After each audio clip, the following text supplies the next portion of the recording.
Ok, bonjour. Vous m'entendez là? Ouais. Ouais. Bon. Donc je m'appelle Xavier Cauchy, je travaille depuis quelques temps sur ce projet. Et donc Didier et Gaël m'ont proposé d'expliquer en 10 minutes de quoi il retourne. Donc c'est beaucoup plus bas niveau que ce que vous avez vu depuis ce matin, je pense, mais bon, voilà. Euh, donc c'est en fait. Ouais, donc. Ouais, c'est bon là? Oui, allô. Je bouge plus. Donc je vais vous dire deux mots des origines. Je vais juste vous montrer à quoi ça ressemble rapidement. Vous parler un peu de comment, qui l'utilise, pourquoi faire, et puis ce qu'il y a dedans. Donc à l'origine, moi, en fait, au départ, c'est une idée sur laquelle je travaillais il y a quelques années. J'avais une idée de produit qui était, pour faire simple, un truc connecté, configurable, que je voulais prototyper, et avoir quelque chose de sympa à montrer, en faire un démonstrateur un peu crédible. Donc à l'époque, je m'étais posé la question, qu'est-ce qu'il y avait sur le marché? Bon, Arduino pas assez puissant, Raspberry Pi peut-être trop puissant, et puis je voulais pas me retrouver avec des fils tout autour et mes capteurs et mon écran, etc. Donc je me suis dit, bah, je vais le faire moi-même. Donc j'ai commencé à développer ça moi-même. Le projet il n'a pas continué en tant que tel, mais bah, finalement, de ci, de là, on me disait, ah, ton produit, ça m'intéresserait de jouer avec, qu'est-ce qu'on peut en faire? Tu devrais l'ouvrir, donc voilà, c'est ce que j'ai fait. J'ai fini par le proposer, le montrer. Et puis ça a avancé comme ça. Donc, j'ai fini par faire un Kickstarter l'année dernière là-dessus. Donc plutôt que de vous montrer ça de façon un peu abstraite, je vais juste vous montrer à quoi ça ressemble. Si j'arrive à l'allumer parce que c'est tout petit.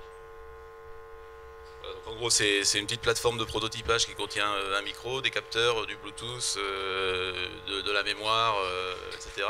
Et qui peut faire un certain nombre de choses. Donc là, j'affiche une des images. Là, je fais défiler les images avec l'accéléromètre. Voilà, là, c'est un petit micro. Ça, c'est donc les X, Y, Z de l'accéléromètre. Ça, c'est le magnétomètre. Donc si je le secoue, bah, je change le champ magnétique à une certaine fréquence. Et au bout d'un moment, ça a zappé, c'est passé à la fréquence. Je faisais une FFT, mais bon, vous la verrez pas. Ça, c'est un petit capteur de proximité de distance qui m'indique à quelle distance j'ai mis des choses. Donc c'est une petite démo bébête pour. Je sais pas s'il y en a une autre. Si, il y a le baromètre, c'est une petite démo un peu bête pour montrer les différentes possibilités. Donc après l'idée c'est de jouer avec toutes ces possibilités et puis de s'en servir pour faire des trucs, pour prototyper son projet, montrer un peu ce qu'on a en tête de façon un peu plus crédible entre guillemets que le tas de fils qu'on peut avoir si on a une plateforme un peu plus encombrante en main. Donc l'idée, ça s'adresse aux gens qui ont une idée, qui veulent prototyper facilement, qui n'ont pas encore de moyens, voilà, qui veulent juste montrer à quoi ça va ressembler. Hein, peut-être qui savent développer un peu, mais pas tant que ça, donc ils veulent un truc assez facile à utiliser. Donc j'ai travaillé avec des gens qui réfléchissaient à leur petite idée de start-up, avec des makers ou alors dans l'éducation, l'idée étant de se dire, on va montrer aux étudiants comment programmer un micro 32 bits plutôt que d'utiliser des petits PIC 8 bits. Mais c'est compliqué pour eux au départ, donc si on a un truc un peu où on peut à la fois masquer la complexité et aussi montrer ce qu'il y a en dessous, c'est intéressant.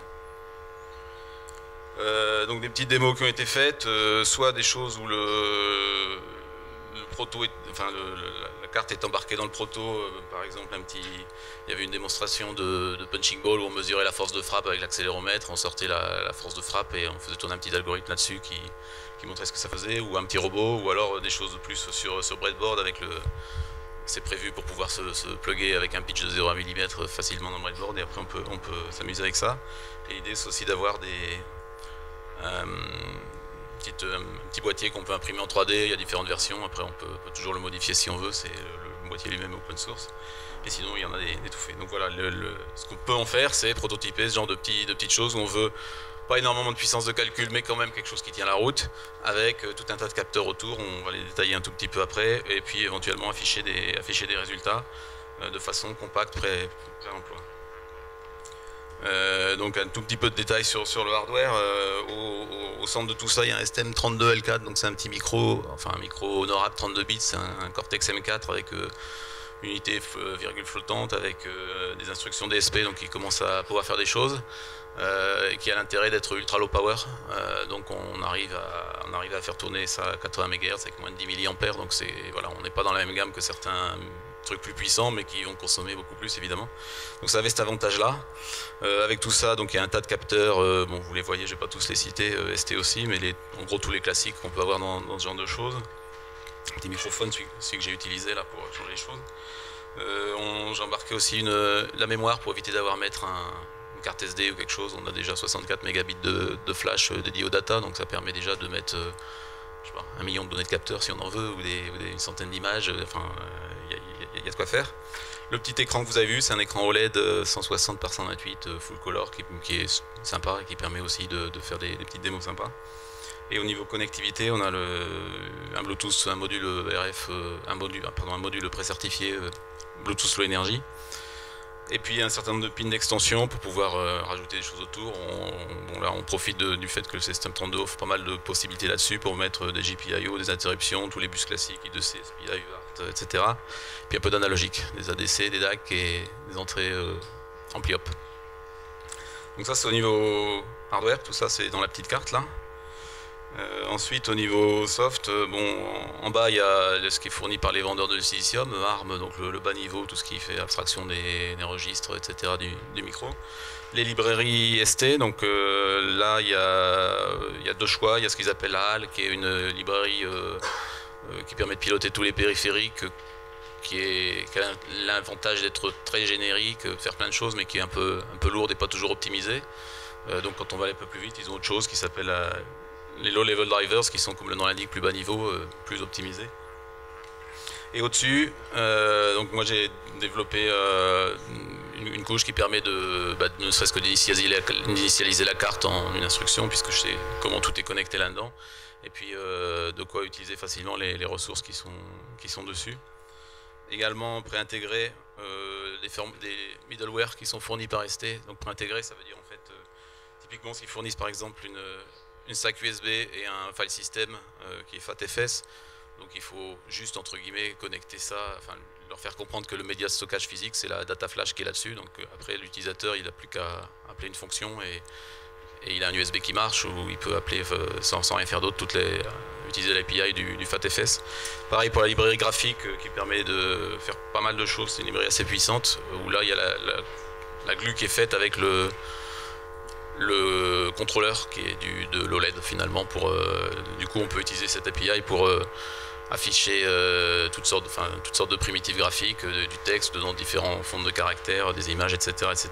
Et puis au-dessus un certain nombre d'exemples, de démos, de choses comme ça, ce genre de choses que je vous ai montré là. Toujours au niveau soft, donc l'idée c'était de supporter MicroPython, qui est, vous connaissez sans doute, une version optimisée de Python pour microcontrôleur, qui tourne sur un microcontrôleur.